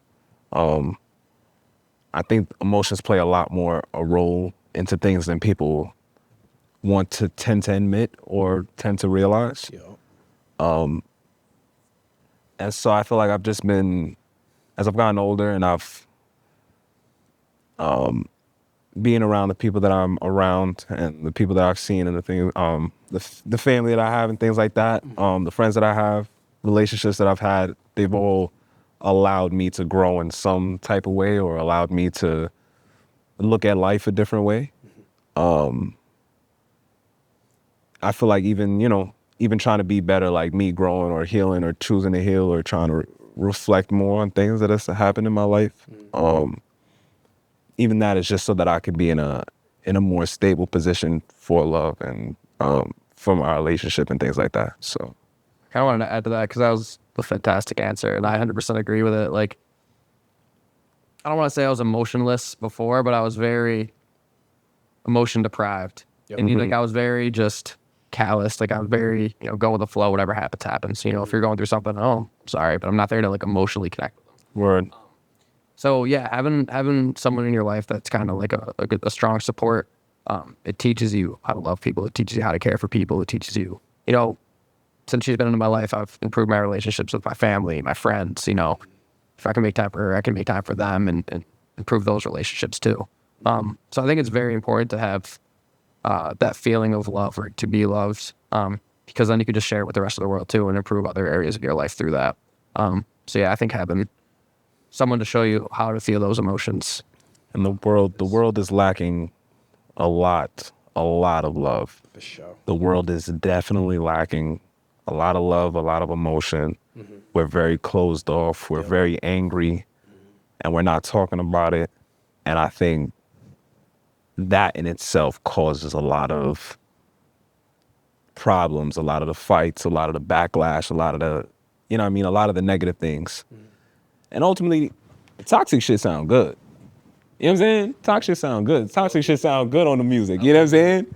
It's quotable. But outside of that, like I said, that's also too real life. Like these are, I think what artists do, and one thing that I appreciate about music is that artists highlight a lot of things that a lot of people don't want to talk about, or a lot of things that people don't want to tap into. For sure. And so it's important that we're still being real without being petty. Yep. Because I think we kind of leaned into that a little too much. And I think we need to get back to being like real and honest. Yeah, just being real, honest, loving, and being open. You know what I mean? Closing ourselves off is not it doesn't further anybody. You're only gonna stay in the same place. For sure. So, yeah, man, understand that. a lot of love. We need a little love and peace in the world for sure. Yeah. I just love giving markets the platform, especially rappers and hip hop producers. a platform to be able to talk about it. You know what I'm saying? You know, anytime this conversation, I feel like it's brought up within this culture, it's always some bullshit. Always some bullshit. And that's my point. Like that's one of my points, you know? I think a lot of people got it figured out. And I think we got it figured out way more than we actually have it figured out. We need to stop with and don't get me wrong, I'm not perfect. I'm a victim of everything that I'm talking about. For sure. But I also realize that I'm a victim. Yeah, being aware is half the You know what I'm saying? Exactly. And I make the effort every day. I'm not perfect, but I make the effort every day to change or be a positive light. And I think that we all need to do that. Like, even when anger gets the best of you, you got to reflect on why it is that anger got the best of you. It may not necessarily be about somebody else or, you know what I mean? It may not be about that person, but it may be more about you and shit that you going through. And now you're like, oh, I had all this stuff built up. This person spilled milk on me and now I want to blast up the train. You know what I'm saying? And I mean, that's the extreme of it. Yeah. But these are real life. This is why some of these things happen. Yeah. You feel what I'm saying? Like, it ain't even on there are people who have guns and you don't know. Yeah. You understand what I'm saying? So I think the world needs to, and I know it's not going to happen in my lifetime, maybe not in my kid's lifetime, but at some point we need to find a way to like really community, real community. Yeah. How we had before when we was growing up. You know what I'm saying? Like real strong community, bro, because I feel like with you being from Brooklyn, you could really speak to that. Because I had Tata on the show, and he one of the things he said when I asked him about growing up in Brooklyn. Now, mind you, Tata's from Brownsville. No disrespect to people from Brownsville. Not at all. Yeah. Shout out to the Ville for sure. You know what I'm saying? I get a lot of love out there, and but you know, when people hear Brownsville, some people may have a certain negative thought about Brownsville just due to, some of the things that, unfortunately are, linked with it and that do happen there. But even with him being from Brownsville, I asked him about what it was like growing up in Brooklyn. And he was like, yo, like growing up in Brooklyn was beautiful. We hung out. You see what I'm saying? We hung out. You know what I'm saying? We you know what I'm saying? We used to see if each other could come outside. We used to be out in the street all day. Like how everybody talk about we outside. Like we was really like that. Like we was really outside on the, like on the block all day. Yeah. Playing football, basketball, manhunt. Yeah. You know what I mean? Getting into doing little kid stuff. But like, when I tell you, like, you used to get up, Yeah. you know what I'm saying? Come home from school, finish your work. Yo, moms, my people outside. I got to go outside and hang out. It don't even matter if we doing anything. We just outside, bro. That's why when you speak to that sense of community, I bro. feel like Brooklyn is, the slogan, spread love is the Brooklyn way. Spread love is the Brooklyn way. Because, you know what I mean? You don't have to have, I firmly believe that family don't mean blood. Like, I'd agree. it don't mean, like, that don't mean nothing, bro. But a letter. You know what I'm saying? Like, it could be people from, like Jake, for instance, from upstate. For sure.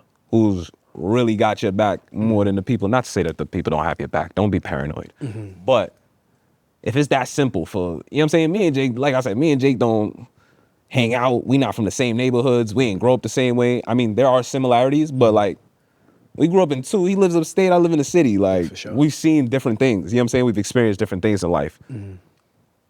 But we able to chill and hang out. Like, he's one of my boys from outside, from across the street. Like, one of my neighbors. You know what I mean? For sure. Community is everything, bro. We have to open ourselves up to that, bro. Like, your community don't have to only be your family, but you can literally find community in your friends, and y'all lean on each other and y'all help build something, you know what I'm saying, purposeful. For sure. One last thing to finish off the album talk. J Infinity, what can they expect from this album, Under God? What are our final closing things that you want the people to know? I want the people to know that this is our kind of first introduction to J Infinity and AZ the Alpha, and it's going to be very far from the last thing too. We already have loads of music ready to go after this first one too. We got 2 other volumes we're planning on dropping out for Under God.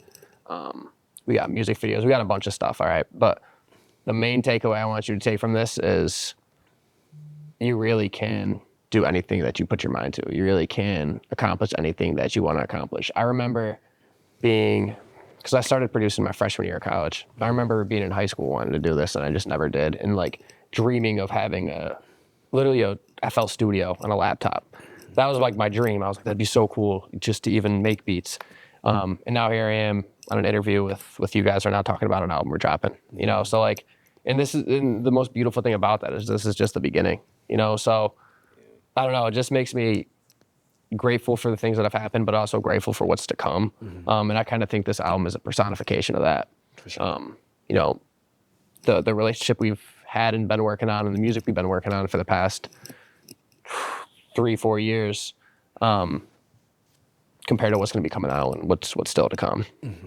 So yeah, I think in a more simple answer, hard ass beats, hard ass bars, very catchy hooks, definitely some overarching themes too, that aren't too overbearing, but are still there and kind of add to it.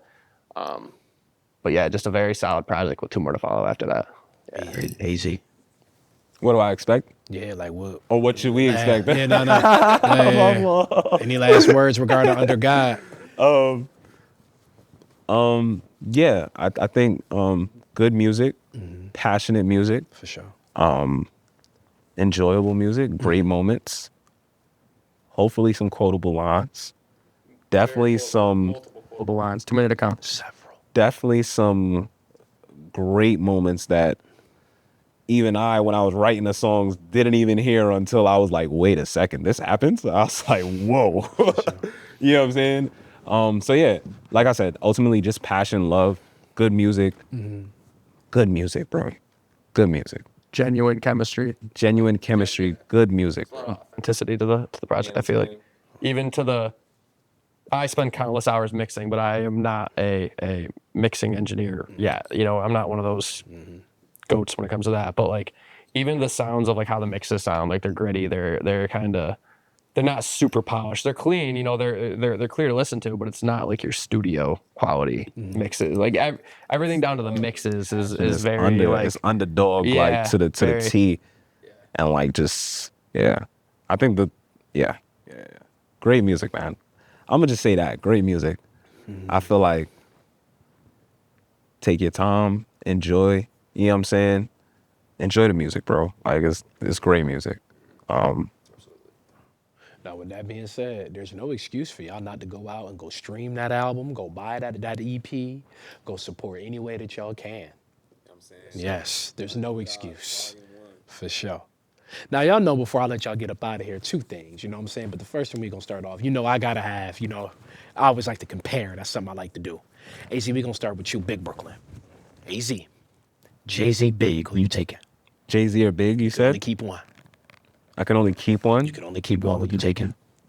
I'm not gonna lie, that's a crazy thing for me to answer on a podcast. I'm not gonna lie to you, bro. That's a crazy thing for me to You know, answer. AZ, you know me, player. I love getting into these. I love getting into these conversations. Jay-Z or Big, bro. Big Brooklyn. Who you taking?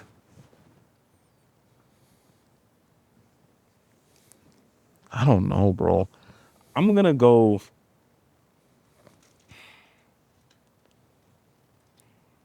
I'm gonna say Jay-Z, but I'm gonna give you a little background.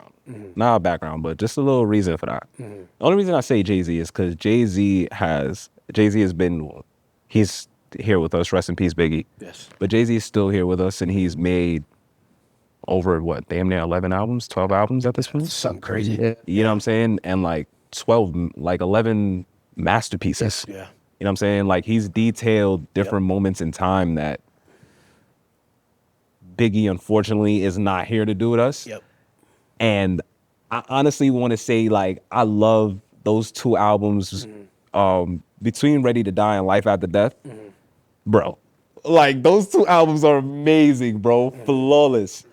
I think Jay just has it on some, he's just been here with us. Yeah. So yeah, I'm gonna say because he's had time to mature his pen. He's had time to reflect on things from being a youngin' to an old head now. Yeah, man, he has so much. So you go with Jay. I respect it. Yeah, I'm gonna have to go with Jay, bro. But trust me, bro, Biggie's catalog is disgusting. Like I haven't, and I can't even sit here and say that I've listened. Please don't crucify me. I can't even say that I've listened to Jay-Z's whole entire catalog. I'm I not gonna be listen mad at to you for that. That's a lot of music. Definitely listen to majority of it. Yeah. For sure. Definitely the ones that I've had to listen to, I'm in tune with. But not like how, like Biggie, you can turn on anything from Biggie, Ready to Die, Life Yeah. and Laugh After Death. I know them like those, Yeah. you know what I mean? Like, For sure.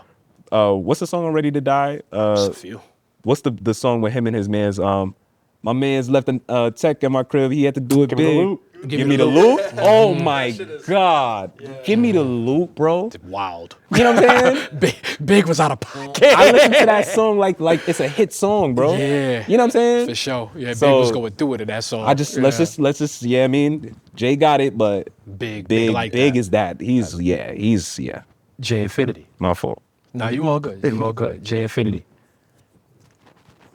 We go with Conductor Williams. We go with Alchemist. We talking about 2 Grammy winners. Yeah, that's tough. I had to lean back so I could see it. I know what I'm gonna pick, but I'm still thinking. What? Yeah, I know what I'm gonna pick, but I'm trying to justify. Actually, there's no reason to justify it. Let me say that. Alchemist. Alchemist, Alchemist. And I don't want to. I love Conductor. I think his Crazy. I think he's adding a very fresh take to modern His hip beats are hop. so loud. Yeah, wild. Yeah, and like it's Conductor Williams. Super Kick You Party know- came on in my car the other day. Yeah, what? And I had it on a certain volume that was Yeah. like easy listening. Super Yeah. Kick Party came on by Wes off of 10. Yeah. Conductor. I had to Yeah. turn that shit all the way down. Actually, let me say this. I feel like I take more inspiration from Conductor. Yeah. But I feel like Alchemist is Alchemist been doing this for so long at a very high level. him and Prodigy. Like Not him and that Mobb Conductor Deep. hasn't, Yeah. yeah. But like him and he was. I think what he was on Mobb Deep's like 3rd album. That's when he started. Or believe 4th so. one. 4th one if you Yeah. count Juvenile. How that was the Yeah, I first think one, it was right? like early 2000s. Yeah. Yeah. And ever since then, he's just been. He even dropped like his own projects, and that's something I take a lot of inspiration from. Is like I want to be a producer, but someone that like releases their own solo work that has other artists on it too. I think Alchemist was one of the first guys to really do that and do it well. And just his beats, like I'm not to that point yet where I can make something and I'm like, this is like an Alchemist sound. It may sound like it, but it's not. It doesn't have the Alchemist touch. His textures, his like everything he does. Like there's so many details. His attention to detail reminds me of Dilla, and nobody's, as far as I've heard, has been able to touch Dilla's uniqueness and Dilla- attention to detail. Dilla is in a production category Yeah. that he might only be in. Yeah, I agree. And with that even being said, I think a lot of people need to give Madlib a lot more Oh my credit. God, he's like The top fact 3 that for me. He's Madlib top could 3 even for me. stand next to J Dilla, Yeah. no disrespect to Madlib whatsoever, but the fact that he could even stand, Yeah. the fact that him and even, what is it, J-Lib, Yeah. like, I don't think Oh my people God. give Madlib enough credit. No, he's like, to be honest, those are probably my 2. And then if I had to do 3, I'd put RZA in there too. RZA, But yeah, Madlib is just so unique. Like of all people I take the most inspiration from, Madlib's number 1. Like just like his curveballs that he throws you, just like the random weird sounds he throws in there that you would not think that would sound good in a beat, but like they just grow on you because it's part of that moment. Word. Madlib is. I got him on my shirt right now. Yeah, for I got sure. him on I've my seen shirt it. right now. Yeah, like, for sure. Yeah. And like, he made this album on an iPad. He Yeah. made Bandana on an iPad. Oh, that's Bandana. wild. Yeah. Wild. Absolutely wild. I prefer He Pinata. went like crazy on Bandana. Yeah. I have to disagree with you on that one. Bandana is a masterpiece. It is, of but, an album. bro, I respect it, but I have to disagree with you. And that's something we'll have to talk about off yeah, camera. yeah, facts. That's something we'll have to talk about off camera. I'm taking Alchemist though. Got you. AZ, I gotta be petty. You from the 5 boroughs. Now, one borough's disconnected, and it seemed like all the other 4 boroughs don't really rock with it like that too much. But I gotta ask, bro. Staten Island or Long Island? You keeping it with the boroughs, bro, or it's Long Island superior? That's rough. That's. Yeah. I think Long Island is a part of our boroughs, no? No. It's None 5 of neither of boroughs. them. It's only word. I'm wildin'. Yeah, I'm about to say.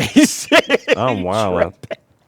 That question fucked him up. Look at that. Yeah, you see what I'm saying? Like, damn. Staten Island or Long Island, AZ, bro. One gotta go. Oh, cap. I ain't gonna lie. Damn, it's a few people in Staten Island. I ain't gonna lie, y'all know my body, bro. Nico, my boy, you know what I'm saying? Long Island all day, bro. Long I Island. hate the LIRR though, bro. I swear to you, dude. I swear to you, I do. But Yeah, bro. I take Long Island, bro. Only because I don't really be in You not rocking with the Verrazano, bro? The Verrazano hell over. no, that's a $20 toll, bro. Oh yeah, show is. Yeah, bro. That's a $20 toll. I don't know. I think I'm never taking a ferry. My dogs, but shout out Staten Island, because you know what I'm saying? I have a very good friend who, you know what I'm saying? For sure. Yeah. That's my people. Okay. You know what I'm saying? But Staten Island You can know go who in you are, comparison for a to fact. Staten Island gave us Wu-Tang and the Cruise. I mean, and that too. Staten Island, Yeah. at least for me, Wu-Tang. But like, Or Statue Wiggy. like, nah, bro. I feel like the Wu-Tang low key, they were from Brooklyn, bro. Half of them are that's from like- Brooklyn. yeah. A lot of them are Brooklyn based. You know what I'm saying? Yeah. Like, Old Dirty Bastard is Old from Dirty Brooklyn. even I think. if they Yeah, I even think if they RZA was were born in from Brooklyn. I think You Guy was born in Brooklyn. Yeah. Half of them were born in Brooklyn. even if they were from Staten Island or they represented the island, I ain't taking nothing from the island. Yeah, I think it's But at the Deck is from same Brooklyn time, too. they all got Brooklyn energy. Yeah. I just want to say that, and we go carry on because I don't want no beef with no Staten Island. I love both. I love everybody. You know what I'm saying? I got you. I'm sorry, see, I had to. Yeah, bro. The dangerous things you ask me, I'm a New Yorker, bro. You can't be asking. I can't get like who better, Chris Brown or like. Because there's Jay nobody Infinity, I I can got even one more for compare you. to, bro. He's the I got GOAT. one more for you because we from upstate. Okay. Now, you know what I'm saying? You might be a little bit biased on this, but I'm gonna have to ask you, bro. We going Spesh or we going Stove Guy? Still God. Kato it like that. It's hard to stop a little bit. And I honestly, only reason I'm saying that, and I guess this isn't going to be a great answer, but I listened to Stove God's earlier work, whereas Spesh I haven't listened to a lot of his. I feel like that's fair. 38 Laws of Powder. You need to listen to. You definitely need to tap in with Special Machinery that just came out with Khan, or it's been out for about a year now. You definitely got to listen to whatever that. I think 38 Laws of Powder is what or 48 Rules of Raw or something. I forgot what it is, but whatever song got empty plates on it, you definitely got to tune in to Special's earlier work. But please continue. Reasonable Drought is crazy though. That's what I was just gonna say. Yeah. With Rock Marciano. Yeah. Yeah, fantastic. Light skinned bass runner. I'm Derek Jeter. Yeah. Yeah. And like Stove honestly, got when some I shit. first got into Yeah. Griselda too, I was like, who is this dude that just keeps And Stove. mad a lot? And one thing I'll say about Stove God, nobody sounds like Stove. God. Exactly, yeah. Yeah. So it's a little like abrasive and off-putting at first.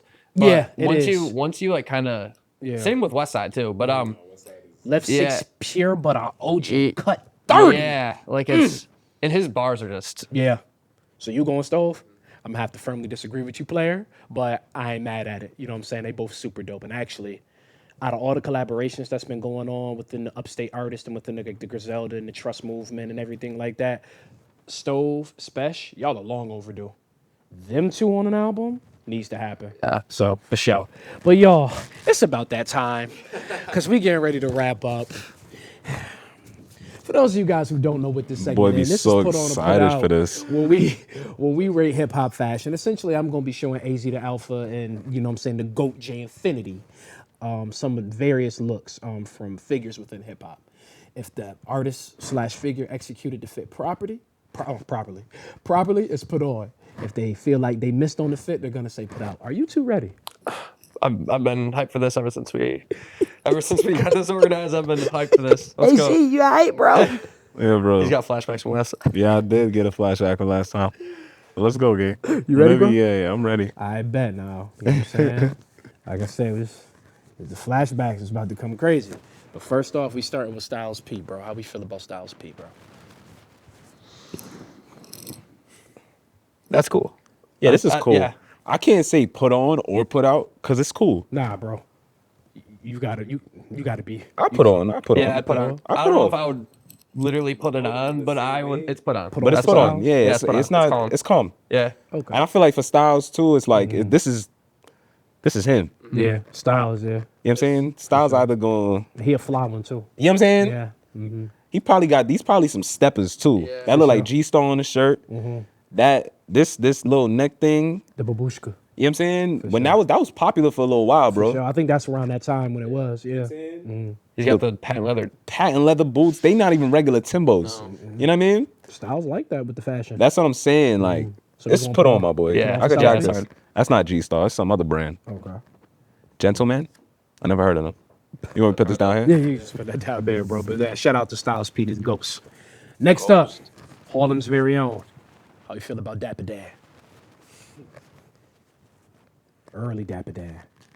Put the hell on. Put on? Hell yes. Put the hell on, yeah. okay. I put that on. Okay. I think that the hat with the pants. Yeah, that's hard. I'm sorry. That's hard. You look like you struggling over there. I think that's hard. I think that's hard. It's the sweater is killing me. The Louis. The Louis I like, don't get me wrong, that don't do nothing for me, bro. I don't care. Like, Yeah, okay. Louis in between, if it's hard, it's hard. It's hard. You It's hard. know what I'm saying? The pants is hard, cap is hard. He went crazy. This little V in cut is kind of disturbing me. Like, I don't like this little brown V piece, like, at all. It's driving me Is that a crazy. shirt under it though? Is it just like a very Nah, bro. or is that part of the? It's a part of the shirt, bro. I'm not changing my answer. Still put on. I fuck with it. Put on, man. I put it on. Put on for Dapper Dan. Yeah, I put on for Dapper Dan. That's all right. That's all right, but he pissing me off with that stupid little V and the Louis sweater, bro. They ruined the sweater, bro. The sweater's a good sweater. I bet. Now this one, y'all better not have the wrong answer, because we talking about a legend. How you feel about Aaliyah?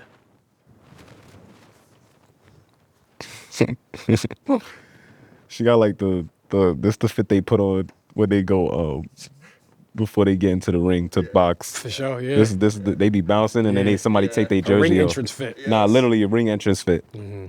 Yeah, put out. What? Yeah. For Aaliyah? Aaliyah look good. Aaliyah look good. But I'm not gonna lie to you, I'm not putting this on. Nah, I'm gonna have to firmly disagree with you. You putting that on? one player. I mean, well, she's a woman, but the way she executing that, bro, with the one leg up, one leg down, with the unlaced Timbs. Now the unlaced Timbs, Yeah, the Timbs nah, and with the shades. Nah, I'm gonna have to firmly disagree with you on that one, player. Aaliyah's stepping in I'm that. not gonna lie. You feel like if you seen a shorty come outside in this right now, you running down, and she not looking like Aaliyah, bro. I want you to take Aaliyah out of this conversation, bro. I'm not gonna lie. Actually, no. I'm looking at this. Think about this, bro. If Kaylani put this fit on, I feel like Kaylani could wear it. I'm definitely Yeah, I was running gonna down. say, Yeah, yeah. come on now, bro. Kaylani could wear it. Yeah, I'm running down, bro. But nah, bro. A regular shorty walking down a block, just a normal In a day. boxing uniform. What? This is her fit, bro. She came to school in this fit. Not Aaliyah, a regular person. When you put Put it that I'm- way I'm- is different. But yeah. as far as the photo and the person, Aaliyah got that on. That's put on for me. But you saying put out, J Infinity? Put on, man. I don't want to be the oddball out. Put on? Nah, I put out. And I I'm gonna stand say, on I'm business. probably gonna put out too. Put out too? Yeah, just because like the boxer coat pullover, whatever. I ain't gonna lie though. it works This for her. is a hot fit though. Don't get me Yeah. wrong. Mm-hmm. Like, I think the boxing jacket really throwing it off, bro. Mm-hmm. Cause she got on the crop top joint, and I know with the oh my god. No, if she took that off, put on it. Or maybe she even a little hung it from her shoulders. Yeah. Yeah, the boxing joint look crazy. Ring entrance box fit go crazy. If she had it like just on her arms and it was hanging like right here, that could be hard. I don't know. The boxing fit. Over the both shoulders. Leah look good though. Yeah, shit. She look good, y'all. All right. Next up, we going to Brooklyn. OG in Brooklyn, one of the nicest on the mic ever. How you feel about Big Daddy Kane? Put on, my boy. Come on now, put on. What? Yeah. With the chain too. I don't even gotta hesitate, bro. He got on a pinstripe shirt with a solid red vest. That's solid. D stepping. That's put on He for me was too. stepping, bro. Smooth operator. Come on, bro. Ain't no half And the stepping. gold chains, like, oh my God. Came back in the late 80s and 90s, bro. That's a dangerous dude. Yeah, back bro. in the day. I'm not gonna lie He to look you. good now too for his age and everything. He taking care of himself. Putting that on. Putting that I on? don't even gotta hesitate. Down to the haircut. Down to the haircut. Yeah, Putting that on. man. Brooklyn. Yay. Big Brooklyn. Big Brooklyn, Big baby. I'm Brooklyn. trying to show y'all. All right. Man, shout out to Kane. I'm trying to show y'all, man. All right, next up. Oh boy, I can see. I'm hyped for this one. Next up now. AZ, I'm just He from that place? I'm just going. 2 up, 2 down. It's my boy. Come on, man. Show it to me. Let me see. He never disappoint me, but he's had his moments. So let me see that. about Chris Oh, you Brown? brought this back. Oh, ran this back. Oh, breezy. breezy, Is that breezy, put on or put out breezy, for Chris breezy, Brown? breezy, He's been losing sleep over this. breezy. The outfit makes sense. No, it don't. But it's just No, it don't. what's killing me. No, nothing makes sense about that. I say, you know why it makes sense, bro? Because the shirt is white and red. The red, he has all the components for it to make sense. It's just the Jordans and the hat and the backpack. It's like, bro, I'm not gonna lie to you. Hold on, let me ask you a question. A regular dude's in this fit, and you see him walking down the street. Not Chris Brown. Yeah, I feel you. Really? Exactly Regular though. dude. Exactly though. Yeah, like, I feel that. Who is? I feel that. I feel that. Nah. I feel like, yeah, I feel like a regular dude put this on. Bro, is that put on or put out for Chris Clown. Brown? I'm not. I feel like the tie is the main thing. I'm, That's I'm not doing this with y'all. That- That, that put on or clown put and- out that- with the not- Black Bears hat. not clown. The tie. I don't know why I said clown. That tie. You called him a clown. No disrespect to Chris Chris. Brown, man. Chris, I didn't mean to I say want you to clown. know The tie is right just now, not big good. bro. I want you to know right now, you have never missed a fit for me, ever.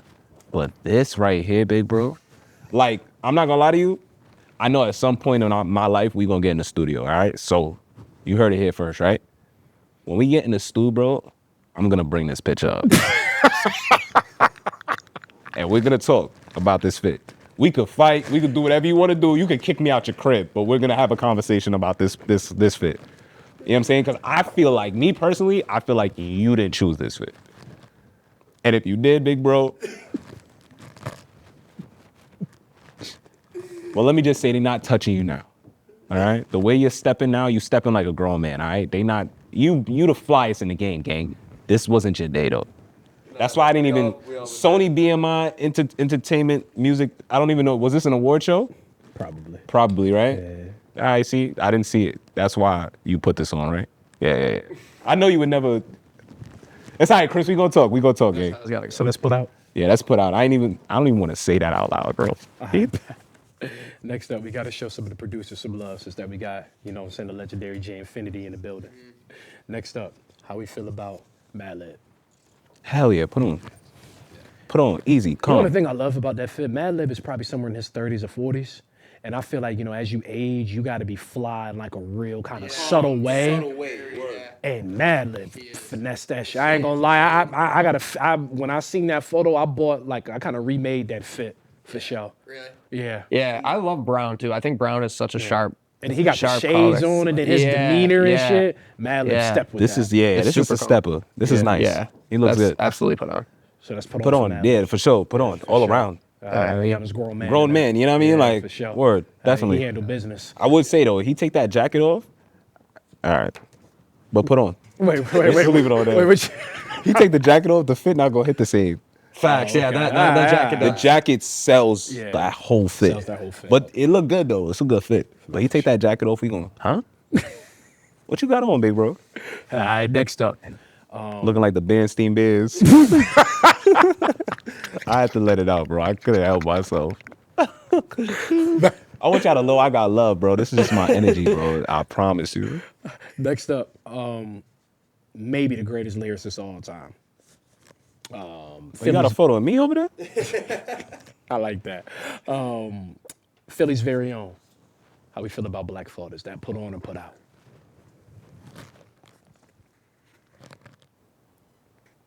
You got on boots? I believe so. Man, I think I've said put out to like one or two so far. I put on. I'm just. These fits are pretty good, right? Yeah, I was gonna say these fits are on. And today too, this style is coming back heavy today. Like this right now, people will see this guy and like go, even down to the shirt. The shirt got a little, It gave me 70 vibes. you know what I'm saying? Yeah, for It's sure. very fly. Yeah. The boots is losing me, but I ain't gonna lie, I'm not going. Let's just do this. Oh, you don't like the boots? I don't know that I would personally put on boots like this. Yeah, I was going. This me personally, and that's just my preference. But you know what I mean? I understand like at this time too, that was heavy in fashion. Yeah, for sure. I might not put on. I think that's Black Thought actually recently, if I'm being real. Yeah, that's like the last couple years. Awkward. That look at the shades too though. I love everything. I don't know. I'm not putting on the boots. Maybe I'll get to an age where I'm like, I'm not gonna lie, them boots is big pimping for sure. hey, that's some play hey, shit. I'm not on that. I respect it. I'm not on that. What's that shirt? It reminds me of because I'm I'm Ukrainian. Yeah. Have you ever seen like the Ukrainian, Romanian shirts? Never. They're like white, but they have like the hand stitched. I have to show you a picture after. That's what it reminds me of, though. When it's tough. Super tough. so you're yeah. saying put on? Put on, absolutely. I bet. All right, next up, Big Brooklyn. One of my probably top 3 from Brooklyn all time for me personally, man. How we feel about the legendary, the Woo, Pop Smoke. Bro got on an off-white bathrobe, bro. Bathrobe. I think he was in Paris for Fashion Week in that. God. Put on, bro. I was gonna say I'm rocking that in a heartbeat. I can't wait till I get to a point where I can rock the bathrobes out in public. That's what I'm fresh. saying. Like, Yeah. it's off-white. Yeah. I mean, that sure looks. He's probably so comfy right now too. Like oh my God, he was bullying that. Shout out to Big Woo, man. Yeah. Man, shout out, yeah. He was cozy. He was cozy in that. Yeah, rap. rap. The Pop Rap. Smoke. So, For rest in sure. peace to the Woo. So we gonna put on? Yeah, absolutely. Put on. Rest in peace, Pop. Prayers and condolences to his friends and family. Next up, and lastly, actually, Oh God, I could see it. Yeah, bro. Got the kufi on. Like, how we feel about Kool Mo D. Yo, you look. that fit cold, but I'ma say put out because that's a lot of yellow for me. Man, black man, you ain't rocking with Kool. That fit cold, but it's a lot of yellow, bro. All right. So for him, put on for sure. Oh God. For me though, that's too much. I know he's hot as shit right now too. I know he's sweating balls. Yeah, like Yeah, bro. She is I in a know he's skirt, bro. it looks like that's like on, plastic. he's sweating It does like your not mom. look like- Yeah, no, he's hot as shit right now, Sweating bullets under there, bro. That's a thermal he got on, bro. bro. You know what I'm saying? Everybody, the girls outside is telling me that it's warm outside. Yeah, You know what I mean? he's slow. Yeah, he's shedding water weight in that. You know what? Let me stop being a hater, bro. Put on, bro. Put on. Put out, Put out, Jet. put out. Hello. I'm not putting it on, but put on, bro. You know what I'm saying? My boy went full Ronald McDonald. Like, I'm jacking it. I'm super jacking it. And the Benz is selling everything. Put on, big bro. Put on Kool Mo D. Hell yeah. Shout out to the legend. I bet, man. Fellas, man, appreciate y'all for coming all the way up here. Once again, thank y'all for bringing old Cato a gift. You know what I'm saying? For sure. Not too much free promo. Fellas, man, like I said, thank y'all so much once again for coming through. Thank you for having us, Appreciate you man. for Seriously, thank having you us, for- bro. No problem at all. We had to make sure we did it the right way. Man, I'm super excited for y'all to hear what these two have been working on. You be doing yourself a disservice by not going out and going and pick up some of this ism and some of this game and some of this art that these two young men will be releasing. Y'all need to go stream everywhere. Y'all need to make your way up to New York, upstate, wherever they're gonna be doing shows, and make sure that y'all go and support in person. Make sure that y'all copy y'all tickets. Make sure that y'all tap in with Ovrsight. Make sure that y'all tap in with AZ the Alpha. Make sure that y'all tap in with J Infinity. Y'all need to make sure that y'all do all of that. Make sure y'all tapping with I got more to say, because you know why you here, because he got more to say. For sure. You know what I'm saying? Oh, yeah. AZ, J Infinity. Y'all want to look into the camera? Anything y'all want to talk about? Anything y'all want to promote before we get up out of here? Where I go? I ain't gonna lie. Keep up with everything. _ FORGETYOPICS _ FORGETYOPICS and OVRSIGHT _ music. That's OVRSIGHT _ music. You feel what I'm saying? But yeah, definitely tap in at both sides. And you're gonna get updated with everything. The album, me and Jay and Infinity is about to drop. Shows. Yeah. Music videos. Please tap in and don't be afraid to hit for anything, bro. Like I'm as cool as a cucumber, bro. Like I promise you. Like probably one of the easiest people. I know my face don't say it all the time. I'm probably one of the easiest people you ever talk to. So don't for me, tap in. I second that for sure. I might for be sure. scared of you, low For key. sure. Like, no, like for real. I have more anxiety about talking to you than you have about talking to me. So. J Infinity. J Infinity, one word, no underscores or anything, just JAY Infinity. Yeah, man, hit me up if you you need some mixing, production. I'm very open to working with a lot of people. I got some solo work I'm working on right now too, and I'm trying to just get as many artists and independent individuals involved too. definitely look out for high powered entertainment too. That's a big project I'm working on too. I'm really trying to breathe life. Not that it already is getting big, but I'm really trying to shine light on the independent artists and figure out ways for the independent artists to make a career out of this, to get paid. And so yeah, watch out for that, because I'm going to be working a lot more with independent artists and how they can build a business. Watch out for the other 2 volumes of our project too. We're planning on dropping this July 12th, volume 1. Then we're going to be dropping the other 2 volumes a couple months after it, So we already got all the songs ready to go. We're ready to go. We're locked and loaded. We got hella content, hella promo, funny ass videos, good music videos. Shout out Liam Morgenstern. Shout out Carter Bashta. Yeah, I'm just super excited for this entire project. It's a project. It's not just 4 songs here, 4 songs there, 4 songs there. There's blood, sweat, and tears put into this. Yeah. So for me, we don't do nothing, no throwaways. Everything we do is all for me. Yeah, all intentional. All intentional. And then, so tap in, man. Thank you, Cato, again. Seriously, this is not the first time, but the second time that he's had us up here to do this.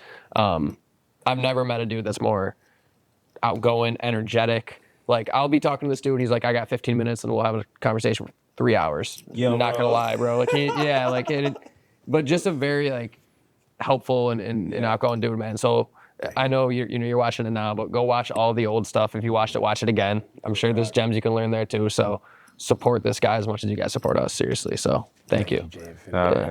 Thank you, Jay Finney. Thank you, AZ the Alpha. I really appreciate it. Y'all heard the young men. Go grab that album and make sure that y'all stay tuned. Well, I got more to say. For sure. But in the meantime, this is J Infinity and AZ the Alpha, and I'm Cato III, and as always, I got more to say.